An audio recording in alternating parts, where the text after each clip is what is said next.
Tonight, it only takes one moment, 1 minute, one night for lives to be turned upside down. We lost 4 beautiful souls. The hardest part, we cannot change the outcome. For a quiet college campus to become a crime scene. This could be anybody. It could be anybody. What do you say to the students who are scared? I tell them I'm scared too. And for a killer to seemingly vanish in the middle of the night. There is a threat out there still. It's all hands on deck for investigators, racing to retrace steps, comb through evidence, and stop this case from going cold. They could break open any time. Because it only takes one clue, one slip up, one tip. Somebody somewhere has information about this case. To end the nightmare. We owe this to these young kids.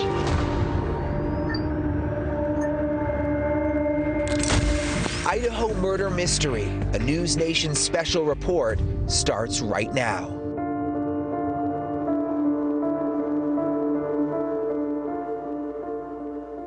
Good evening, I'm Brian Entin, live in Moscow, Idaho, for this NewsNation special report. 3 weeks ago, the unthinkable happened in this house behind me.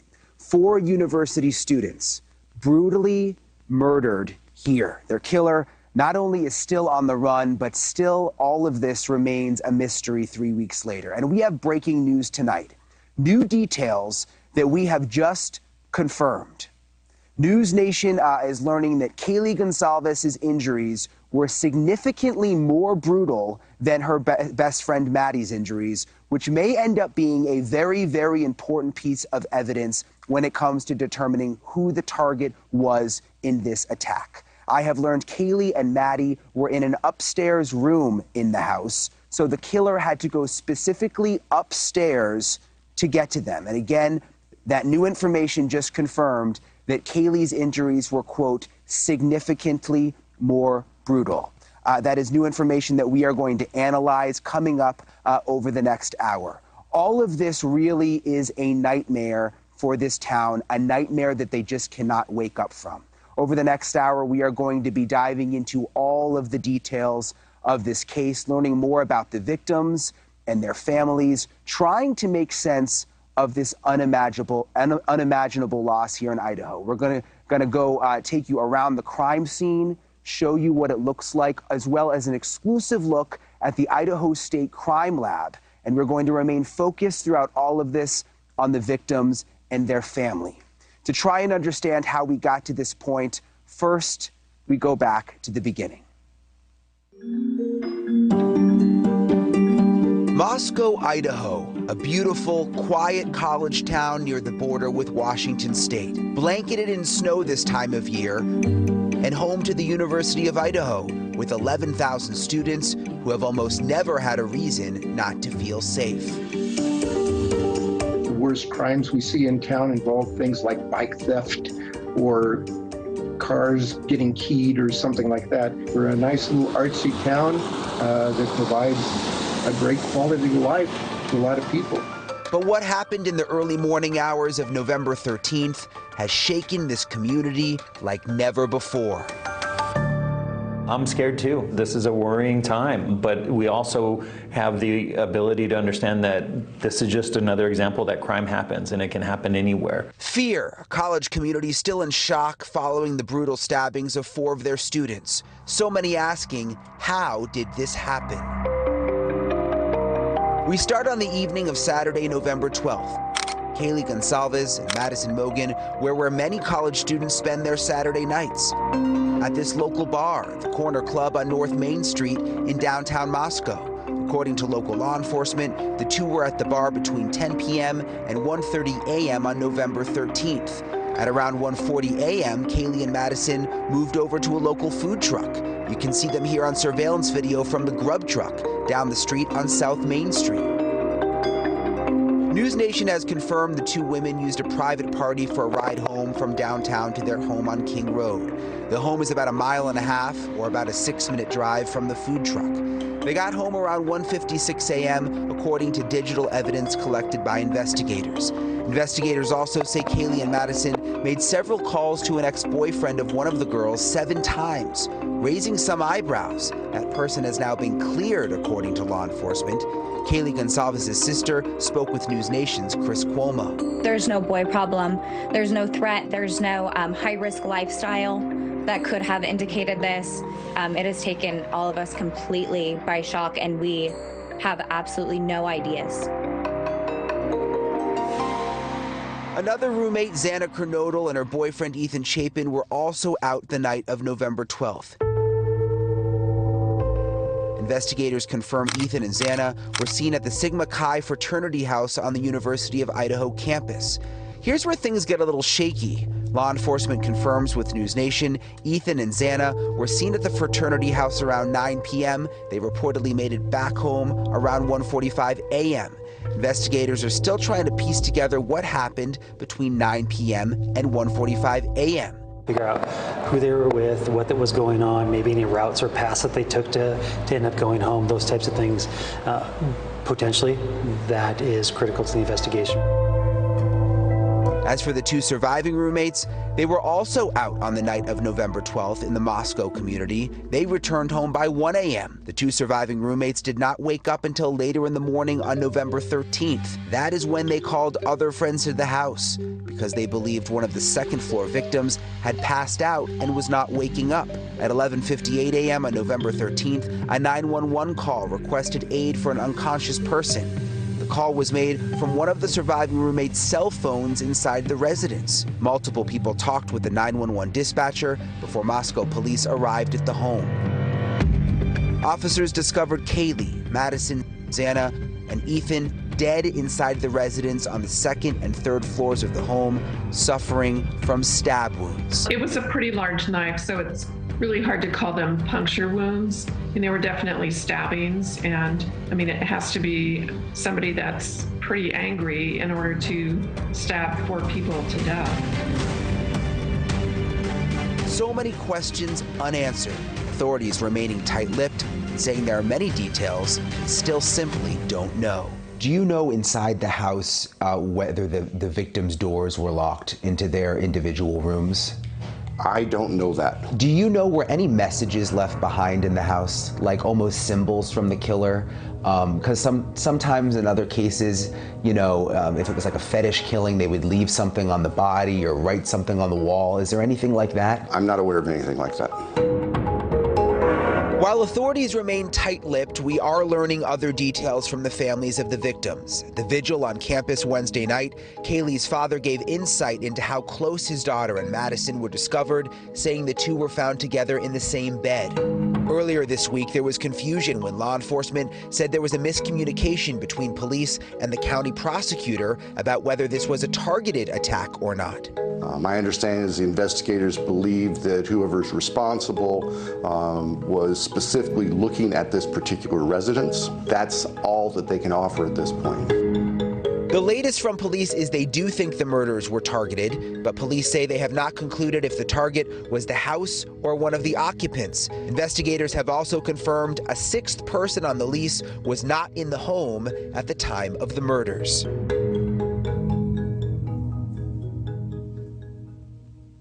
And the roommates and friends who lived in this house behind me were so many things to so many people. Jokesters, a fashionista, some prolific photographers. They were really just typical college kids preparing to take on the world. Hey, guys, can anybody drive me to class? Their friendships so deep. Did anybody do their chores today? I'm just gonna do it. The roommates could rock spot-on impressions of one another. It's 8. Gotta go. Jake's calling. Oh, Jake's calling. Two of the young women grew up together. Madison Mogen, Maddie from Coeur d'Alene, and best friend Kaylee Goncalves from nearby Rathdrum, Idaho. Roommate Xana Kernodle went to high school close by in Post Falls, and her boyfriend Ethan Chapin from out of state, Mount Vernon, Washington. All coming together at the University of Idaho, the tiny college town of Moscow. community is reacting with grief, concern. These were 4 very popular people on campus.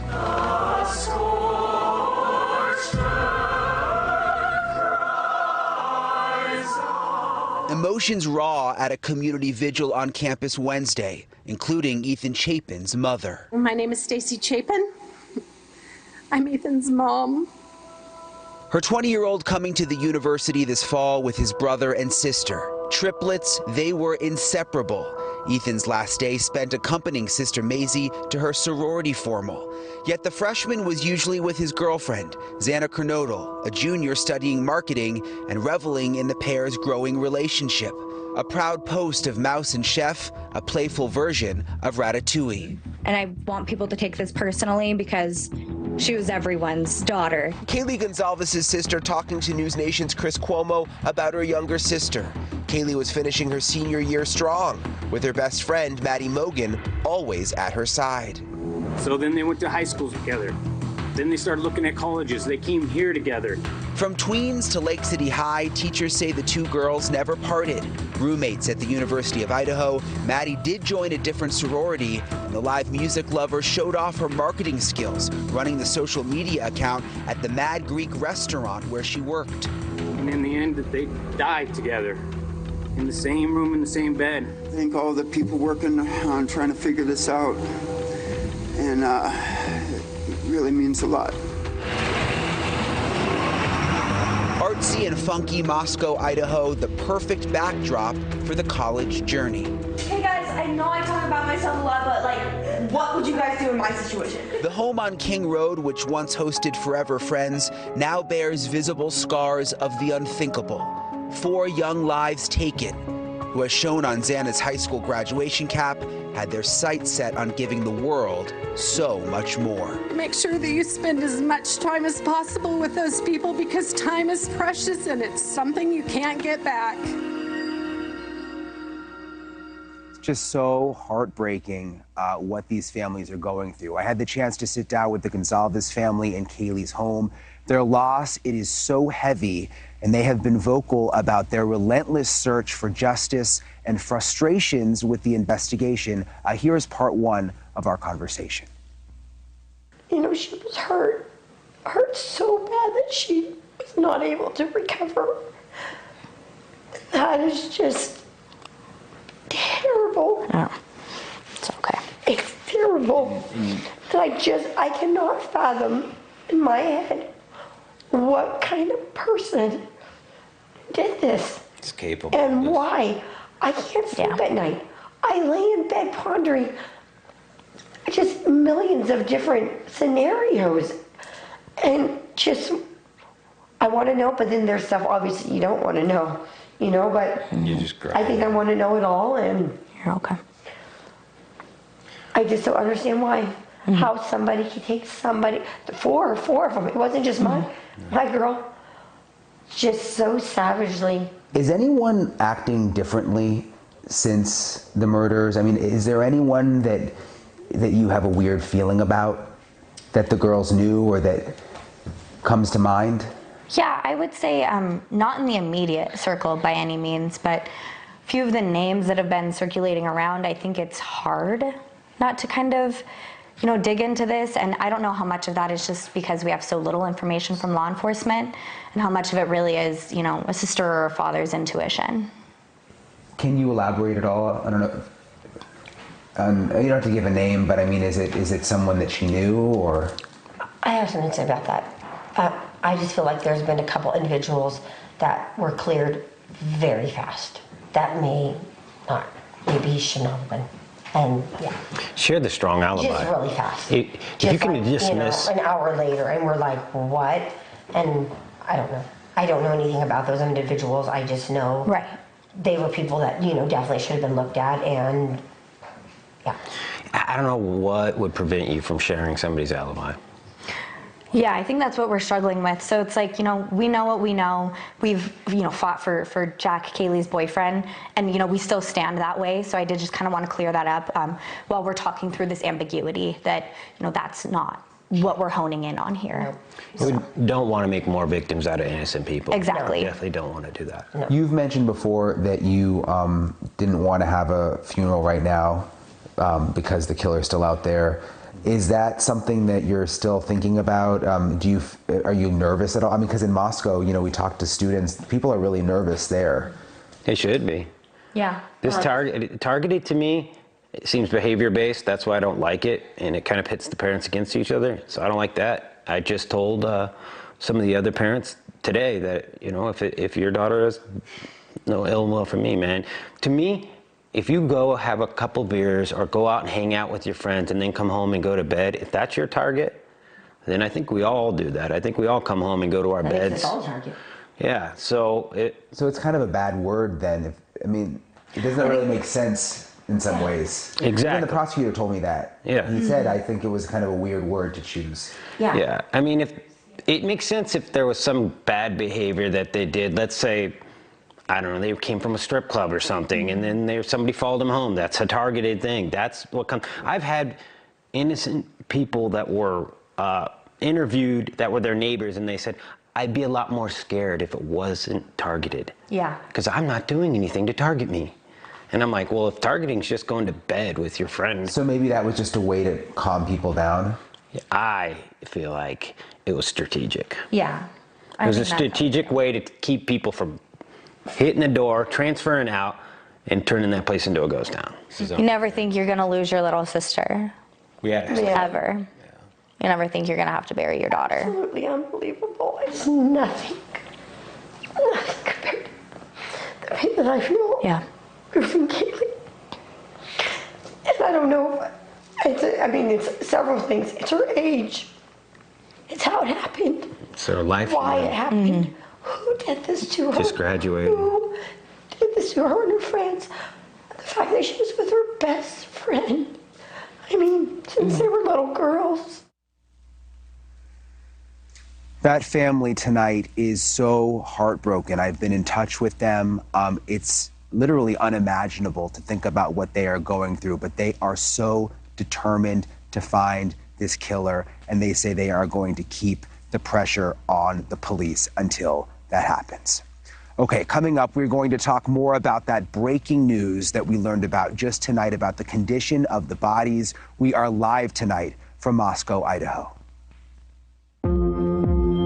Up next, Xana's mom breaks her silence for the first time. We need more answers. And internet sleuths are on the case. And this is my theory on multiple parts of the case, okay? But when does it help the investigation, and when does it go too far?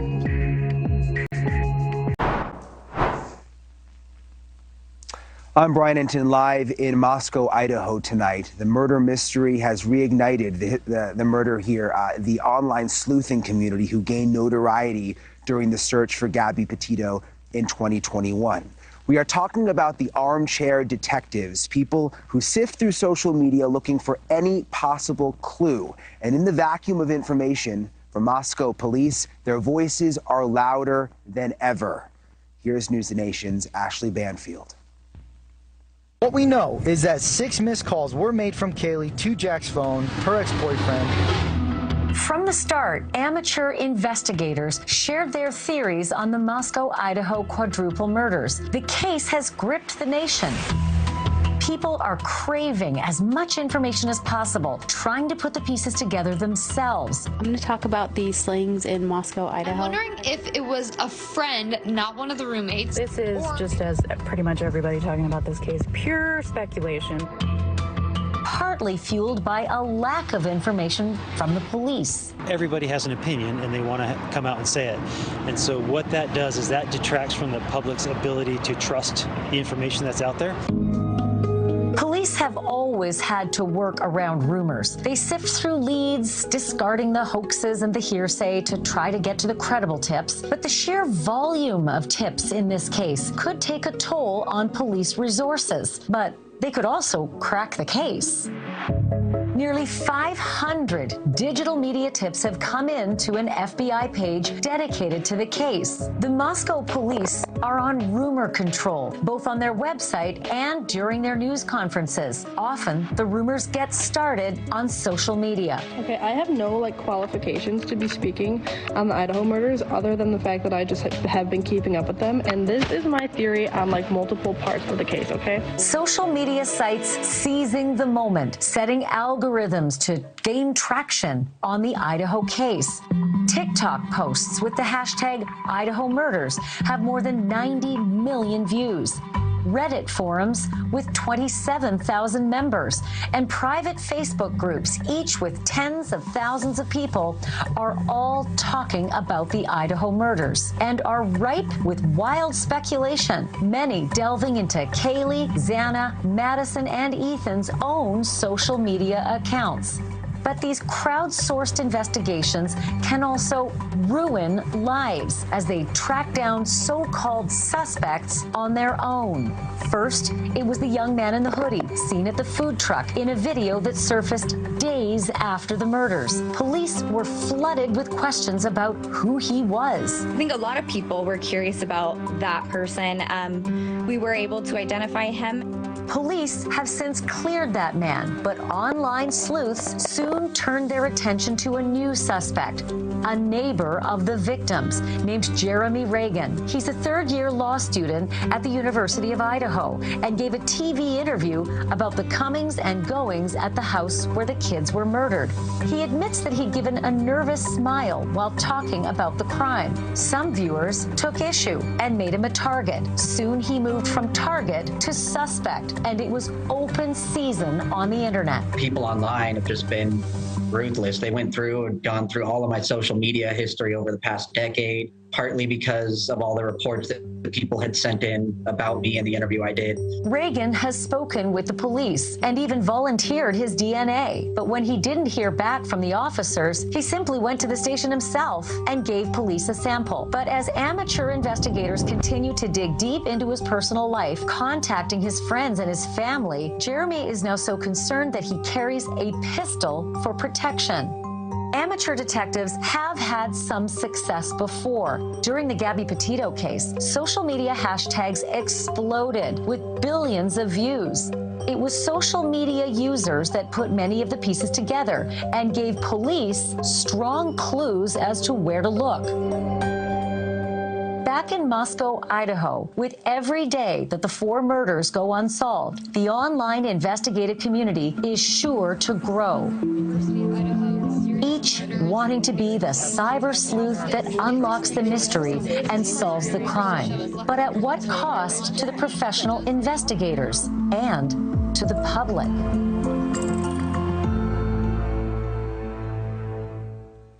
And Ashley Banfield joins me now. Ashley, you have been on this story since the very beginning. You've been doing it every single night on your show. We know with the Gabby Petito case, the online sleuths really had an impact, helped solve what happened. Do you think that could happen in this case? So the reality is, Brian, that every police officer will tell you when trying to solve a case, there is no detail that is too small. And they ask the public to bring forth any details because sometimes that minute detail can be the linchpin that opens up an entire other set of facts. Well, I don't know how many total officers have eyes on this, but, you know, it's upwards of maybe somewhere below 100. And with the online community, they may be able to triangulate some details between photos that may go missed by the detectives on the case. So in one circumstance, it is highly effective to have that many more eyes that could point out something that's critical to the case. But as we just heard, it can also be detrimental, Brian, to Jeremy Reagan and people like him who all of a sudden become targets for attacks. And those attacks can be relentless. I will also say this, Brian, it is not as though an online community hasn't had incredible success before. You mentioned Gabby Petito. There was also a serial killer in Canada that the online community found before the police found him, and the police ignored them. So there are some lessons to be learned from that, and there are some things the community can actually help with in terms of investigation? And you mentioned Jeremy. I saw him on your show the other night. He actually lives right down the way here. I can see his apartment from where I'm standing. You can't help but feel bad for that guy. I heard him on your show say that he actually went to the police station to give up his own DNA just because he wanted to clear his name. All right, Ashley, don't go anywhere, because we are going to talk to you about this breaking news that we talked about at the top of the show, the new revelations that we have confirmed about the conditions of the bodies, what that might mean in terms of who was targeted. We're going to get to that coming up right after this break. We are live from Moscow, Idaho tonight.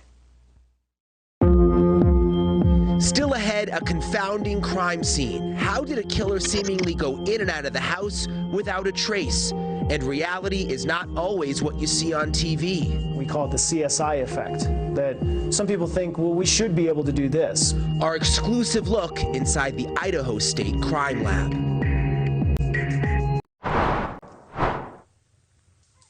I'm Brian Entin, live in Moscow, Idaho tonight, where we continue to look into the murders that happened in the house behind me. 4 innocent college students now 3 weeks ago. Still no significant developments, still no named suspect, still no named persons of interest. I want to bring back in Ashley Banfield. And Ashley, I've been looking forward to this because I want to talk to you about this new information that we confirmed just before the special today. The new information is that Kaylee Goncalves' injuries were significantly more brutal. That is what I can say. Significantly more brutal than her best friend Maddie's injuries. What do you make of that new piece of information, Ashley?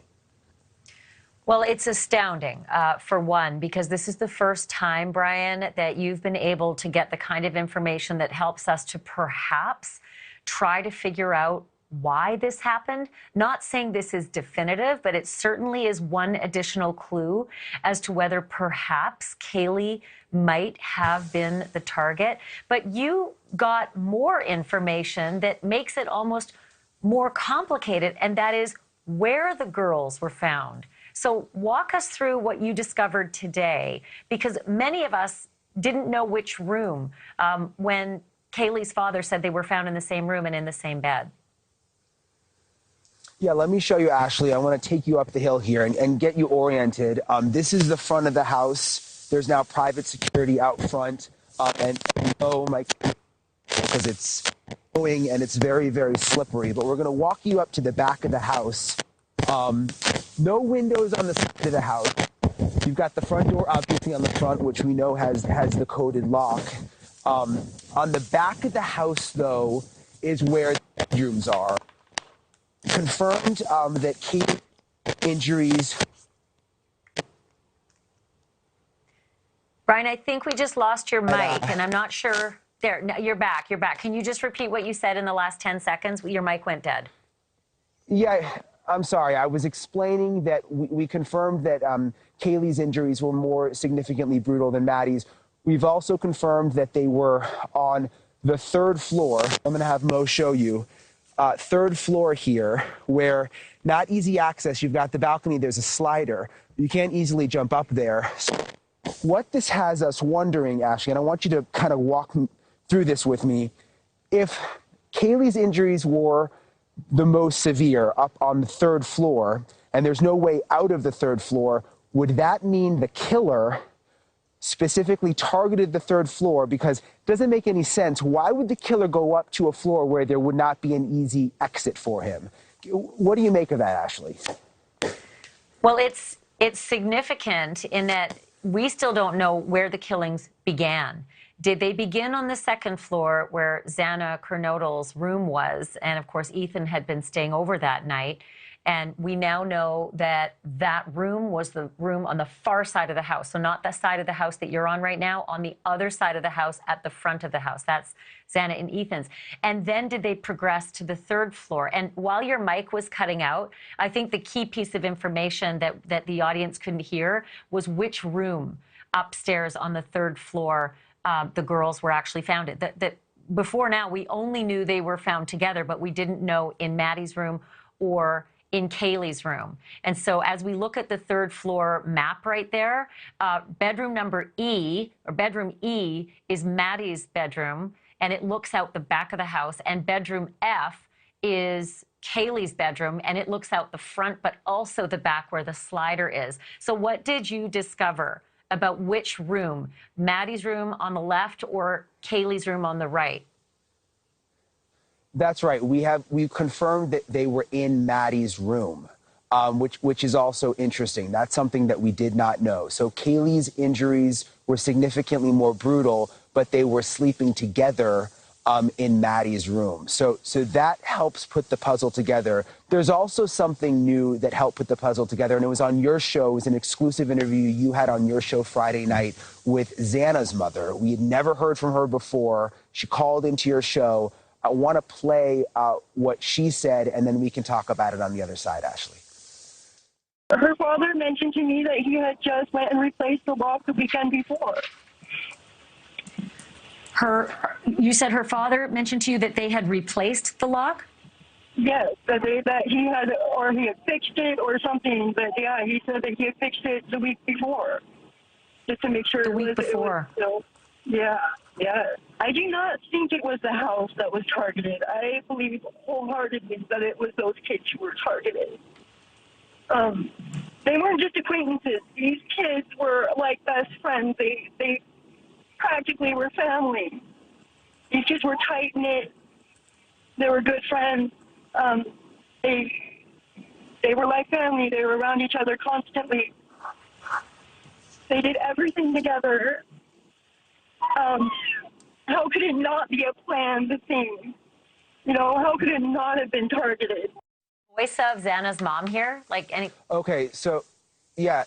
I wanted to ask you, Ashley, two significant things that stood out to me during that interview. Number one, what she said about the door locks. Number two, that she feels that, I think she put it, these kids were targeted. Talk to me about why those two things, I mean, they're new, and what do they mean?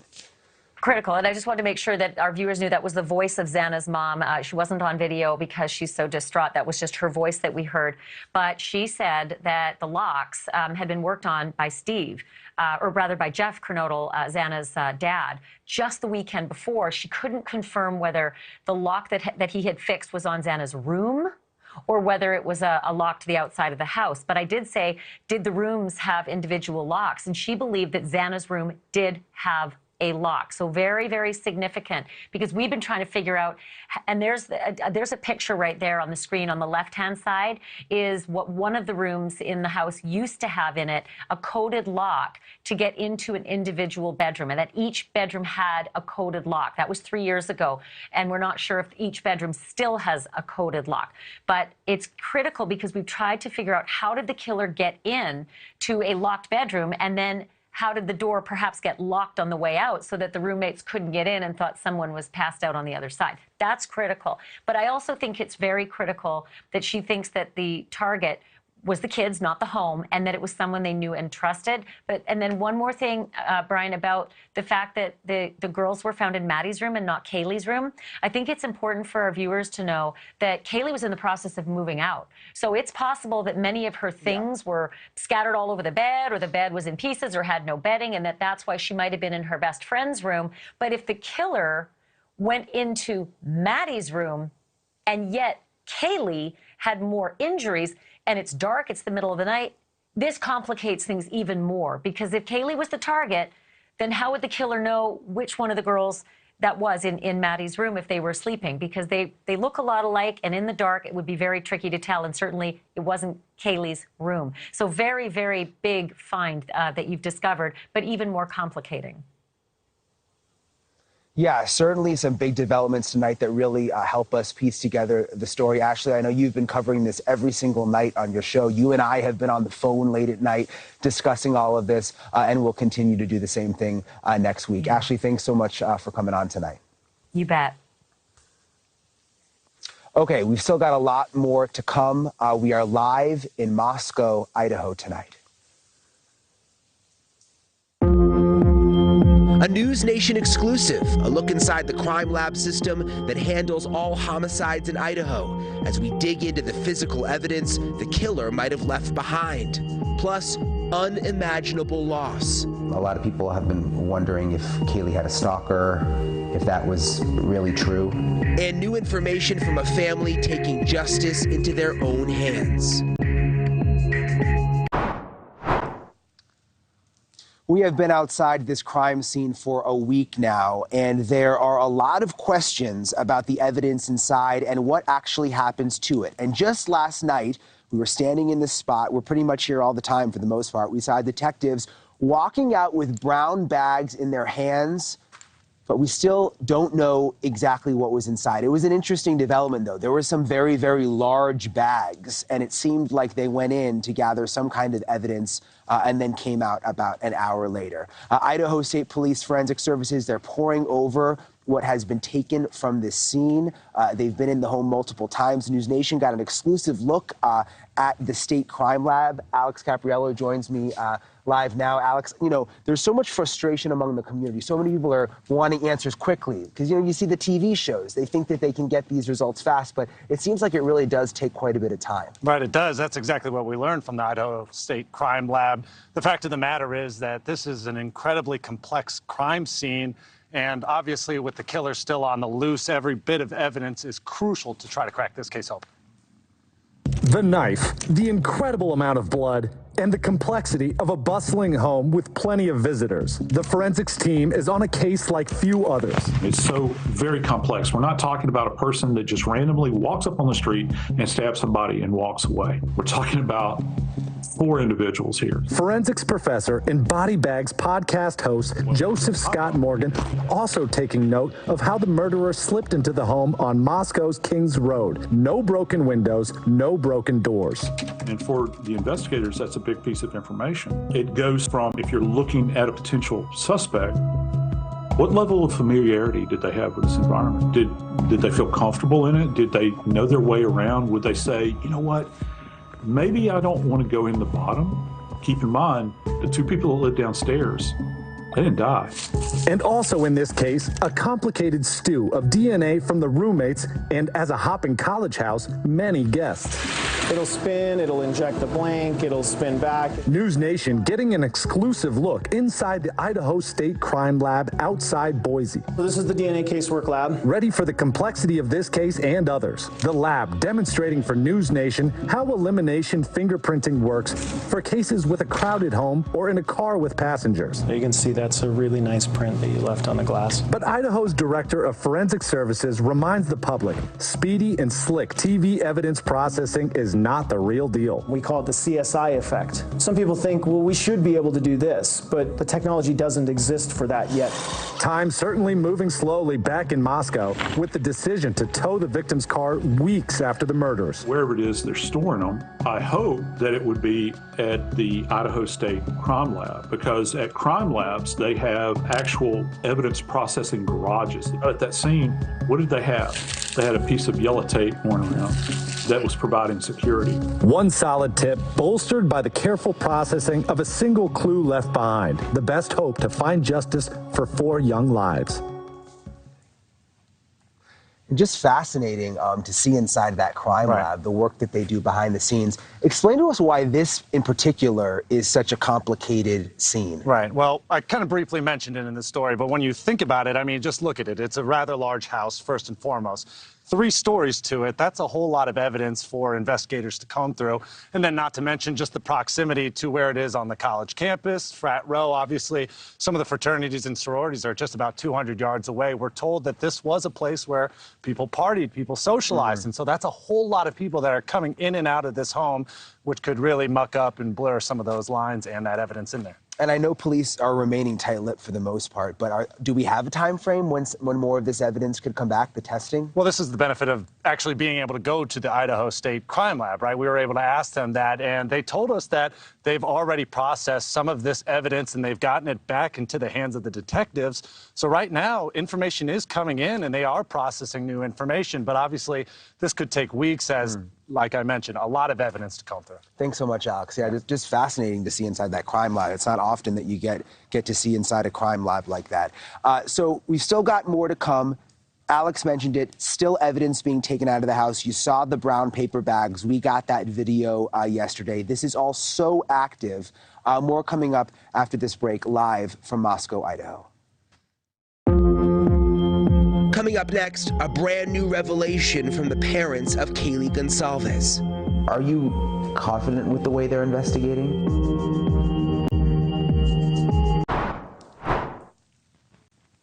Welcome back. There has been so much information floating around for the past several weeks about this case. Some of it is true, some of it has obviously been rumors, and a lot of the talk has been focused on whether Kaylee Goncalves may have actually had a stalker. I asked her family to clear that up. Can you talk a little more about, a lot of people have been wondering if Kaylee had a stalker, if that was really true? I said this, she's a pretty girl, her friends are really pretty, so them attracting attention was pretty common wherever they went. So I think she attracted attention, whether that's a dedicated person following her around, maybe not. I do believe that the officers looked in it, and I believe what they said, that there was no evidence there. Are you confident with the way they're investigating? I think it's hard to say this way or that. They're obviously holding it very tight to chest, which could either be a really, really great sign or really, really bad sign. And I think depending on not even the day, the hour, especially my dad and I, we go back and forth between they got this and kind of falling apart a little bit and, you know, really looking at specific events that have been strange or maybe should have been looked into more in our eyes. And it really is just so heartbreaking what that family has been going through. I thank them so much for trusting me and allowing me to come into their home and talk with them. It's so easy to get caught up in the investigation, all the new nuggets that come out with things. But behind the scenes, this is really about the victims and it is about their families. The pain that is even worse because the killer is still on the run tonight. If you are watching this and you have any information about what happened here, think about those families tonight. You can stay anonymous. The number for the police is on your screen. Someone has got to come forward to ease their pain and to make this community finally feel safe again, because they don't feel safe. We are not going anywhere. We will be here covering this story. I'm Brian Entin. Thank you so much for watching this NewsNation special report live from Moscow, Idaho.